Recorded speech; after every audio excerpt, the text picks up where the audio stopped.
일론 머스크의 스타링크가 러시아군의 위성 인터넷 접속을 차단하면서 우크라이나군이 반격에 나섰다고 외신이 보도했습니다.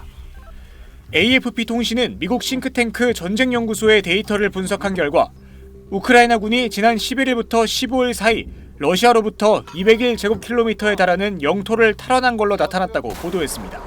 러시아군이 지난해 12월 한 달 동안 점령한 것과 맞먹는 면적으로 지난 2023년 6월 이후 가장 짧은 기간 동안 가장 넓은 영토를 되찾은 기록이라고 AFP 통신은 전했습니다.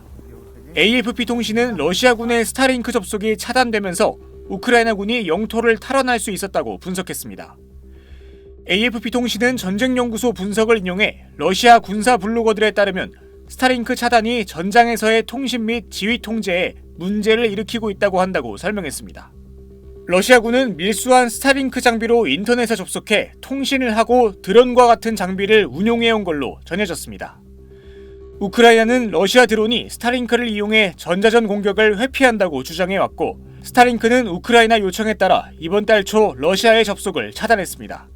이후 러시아군의 전진 속도는 줄어든 반면 우크라이나군은 지속적으로 영토를 탈환하는 데 성공한 걸로 나타났습니다.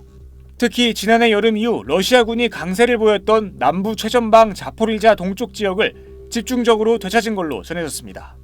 미하일로 페도로우 우크라이나 국방장관은 지난 5일 소셜미디어 X에 글을 올려 러시아군의 접속을 차단한 새 시스템이 효과를 거두고 있다며 스타링크를 운영하는 스페이스X와 최고 경영자 일론 머스크에게 감사의 뜻을 전했습니다. 이번 달 중순 기준으로 러시아는 우크라이나 영토의 19.5%를 통제하고 있는데 1년 전보다 0.9%포인트 정도 늘어난 수준입니다. SBS 김진우입니다. 트럼프 미국 대통령이 이란과 협상이 제대로 되지 않을 경우에 대비해서 두 번째 항공모함을 곧 출발시킬 것이라고 말했습니다. 미국은 보름 전 에이브러햄 링컨 항공모함을 이미 배치해둔 상태인데 현재 미국 인근에 있는 제럴드 포드 항공모함을 추가로 파견한다는 겁니다. Well, in case we don't make a deal, we'll need it. If we don't have a deal, we'll need it. If we have a deal, we could cut it short.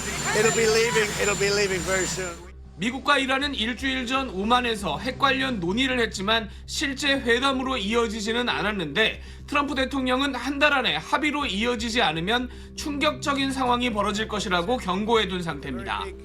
이런 가운데 월스트리트 저널은 미국 정부가 지난달 이란으로 스타링크 위성 인터넷 장비를 6,000개 정도 들여보냈다고 보도했습니다.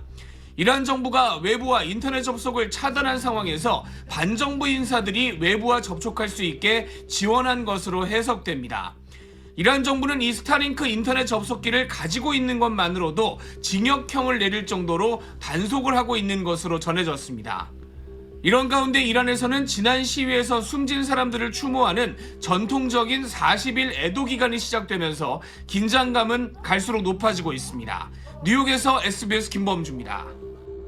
통신 암흑 상태인 이란에서 반정부 시대가 SNS에 영상을 올렸습니다. سلام خدمت همراهان پیج استارلینک آندرلاین پرشین امروز 23 دی ماه هست ما در حین رانندگی 인터넷과 전화가 모두 끊겼는데도 외부의 상황을 알릴 수 있었던 건 일론 머스크의 우주기업 스페이스X가 무료로 열어준 위성 인터넷 스타링크 덕분입니다. 스타링크는 550km 고도의 낮은 궤도를 도는 9천여 개의 소형 위성이 기지국 역할을 합니다. 일론 머스크는 위성을 42,000개까지 늘릴 계획입니다. It will allow SpaceX to deliver high bandwidth connectivity directly from the satellites to the phones. 스타링크는 약 한 달 전부터 우리나라에서도 서비스를 시작했습니다.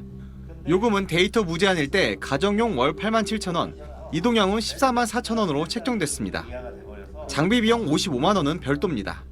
지금은 주로 선박업체와 항공사, 오지 캠핑을 즐기는 개인 등이 구매합니다. 펜션 주변에는 그래도 기지국이 있거나 공유기를 통해서 인터넷이 되는데 약간만 돌아다니면은 주변 계곡이나 이런 데서는 인터넷이 안 되는 경우가 있을 수 있어요. 내륙 통신 인프라가 촘촘한 우리나라에선 당장 큰 수요는 없을 것이란 전망이 나옵니다. 다만 통신 시장에 미칠 영향력은 무시할 수 없다는 평가가 나옵니다. 정부 재난망이나 항공사 기내 와이파이는 물론 도심항공교통, 자율주행차 등 차세대 산업에서도 위성통신과 인터넷은 필수가 되고 있습니다. 날아다니는 택시들이 되겠죠. 좀 특별한 서비스 환경을 생각을 한다면 또 그 필요성들은 계속 지속적으로 대두가 될 거고요. 지상망과 위성망이 통합되는 차세대 6G 통신에서도 스타링크 같은 저궤도 위성이 중요한 만큼 통신 주권을 지키기 위한 기술 개발과 전략 마련이 중요해 보입니다.